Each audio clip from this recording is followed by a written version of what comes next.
కాకినాడ జిల్లా పిఠాపురంలో ఉద్రిక్తత నెలకొంది. ఉప్పాడ మత్స్యకారులు ఆందోళన రెండో రోజు కొనసాగుతోంది.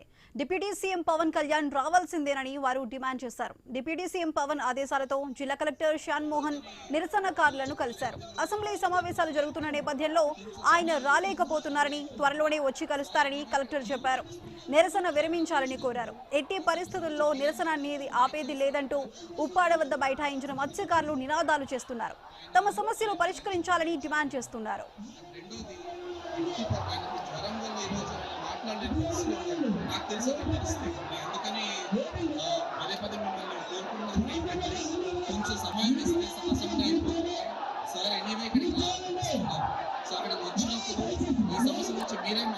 దయచేసి ఎంతవరకు కొంత సమన్వయం పాటించాల్సిందిగా నా ప్రార్థన.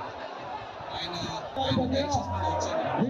రెండోది జ్వరం వల్ల ఈరోజు మాట్లాడలేని పరిస్థితి నాకు తెలిసి అందుకని మిమ్మల్ని కోరుకున్నది ఏంటంటే కొంచెం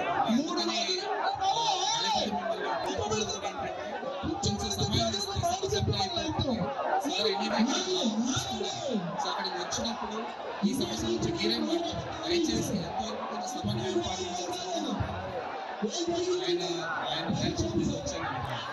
అండ్ రెండోది ఆయనకు జ్వరం వల్ల ఈరోజు మాట్లాడలేని పరిస్థితిలో ఉన్నారు. నాకు తెలిసి అక్కడ పరిస్థితి అందుకని పదే పదే మిమ్మల్ని కోరుకున్నది ఏంటంటే కొంచెం సమయం ఇస్తే అసెంబ్లీ అయిపోతుంది. కాకినాడ జిల్లా పిఠాపురంలో ఉద్రిక్తత నెలకొంది. ఉప్పాడ మత్స్యకారులు ఆందోళన రెండో రోజు కొనసాగుతోంది. డిప్యూటీ సీఎం పవన్ కళ్యాణ్ రావాల్సిందేనని వారు డిమాండ్ చేశారు. డిప్యూటీ సీఎం పవన్ ఆదేశాలతో జిల్లా కలెక్టర్ శ్యాన్ మోహన్ నిరసనకారులను కలిశారు. అసెంబ్లీ సమావేశాలు జరుగుతున్న నేపథ్యంలో ఆయన రాలేకపోతున్నారని, త్వరలోనే వచ్చి కలుస్తారని కలెక్టర్ చెప్పారు. నిరసన విరమించాలని కోరారు. ఎట్టి పరిస్థితుల్లో నిరసన ఆపేది లేదంటూ ఉప్పాడ వద్ద బైఠాయించిన మత్స్యకారులు నినాదాలు చేస్తున్నారు. తమ సమస్యలు పరిష్కరించాలని డిమాండ్ చేస్తున్నారు. అయితే దీనికి సంబంధించి మరింత సమాచారం మా ప్రతినిధి రాజేష్ అందిస్తారు. రాజేష్, చెప్పండి, ఉప్పాడ వద్ద మత్స్యకారులు డిమాండ్స్ ఏంటి? ప్రస్తుతం అక్కడ పరిస్థితి ఏ విధంగా ఉంది?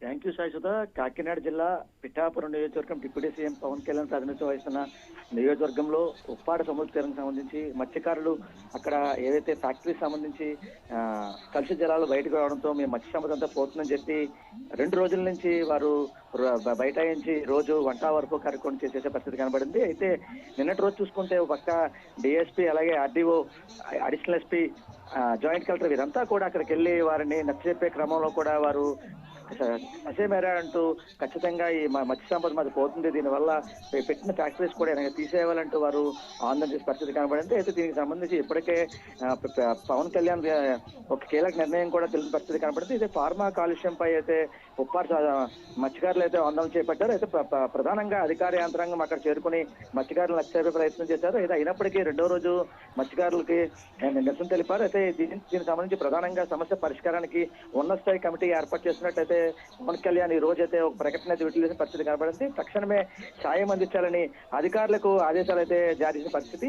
రెండో రోజు మత్స్యకారులు ఆందోళన చేపట్టడంతో జిల్లా కలెక్టర్ ఎవరైతే ఉన్నారో సగిలి శ్యాన్ మోహన్ నిరసన స్థలానికి సందర్శించి అక్కడ మత్స్యకారులకు కూడా హామీ ఇచ్చిన పరిస్థితి కనబడింది. అయితే ప్రధానంగా చూసుకుంటే మత్స్యకారులు చేపట్టిన ఆందోళనలపై రాష్ట్ర ప్రభుత్వం స్పందించిన పరిస్థితి కనబడింది. అయితే ముఖ్యంగా ఫార్మా కెమికల్ పై నుంచి ఏవైతే వెలువడుతున్న రసాయన వ్యర్థాల వల్ల సముద్రం కలుషితమై తమ జీవనోపాధి దెబ్బతింటుందని ఆరోపిస్తూ మత్స్యకారులు చేస్తున్న నిరసన రెండో రోజు చేరిన నేపథ్యంలో ఉప ముఖ్యమంత్రి పవన్ కళ్యాణ్ సమస్యని పరిష్కారానికి అయితే కీలక చర్యలు చేపట్టారు. ఈ విషయంపై సమగ్ర అధ్యయనం చేసి పరిష్కార మార్గాల కోసం సూచించేందుకు ఒక ఉన్నత స్థాయి కమిటీని ఏర్పాటు చేసినట్లు పవన్ కళ్యాణ్ అయితే ప్రకటించిన పరిస్థితి కనబడింది. ప్రస్తుతం అయితే అసెంబ్లీ సమావేశాలు కారణంగా తాను నేరుగా రాలేకపోతున్నప్పటికీ మత్స్యకారుల సమస్యల్ని సోమవారం నుంచే జిల్లా అలాగే రాష్ట్ర స్థాయి అధికారులతో చర్చిస్తున్నారని పరిస్థితి తెలిసినట్టు తెలుస్తుంది. అయితే ప్రధానంగా ఫార్మా పరిశ్రమల వల్ల మత్స్యకారుల కుటుంబాలు పడుతున్న ఇబ్బందులు తన దృష్టికి వచ్చాయని వారి ఆవేదన తాను అర్థం చేసుకున్నానని చెప్పి పవన్ కళ్యాణ్ అయితే ఒక ప్రకటనలో తెలిపారు. ఇప్పటికే జిల్లా అధికార యంత్రాంగం అయితే పూర్తిగా ఉప్పాడకు చేరుకుని ఎవరైతే మత్స్యకారులు ఇబ్బంది పడుతున్నారో వారి సమస్యలు ఖచ్చితంగా తీరుస్తాము, అది రాష్ట్ర ప్రభుత్వ దృష్టిలో కూడా వచ్చిందని చెప్పి మత్స్యకారులు ఏవైతే ఇబ్బందులు ఉన్నాయో ఖచ్చితంగా నెరవేరుస్తామని చెప్పి జిల్లా కలెక్టర్ హామీ ఇచ్చిన పరిస్థితి కాదని చెప్పి చెప్పుకోవచ్చు. Saisudha. Right Rajesh, thank you.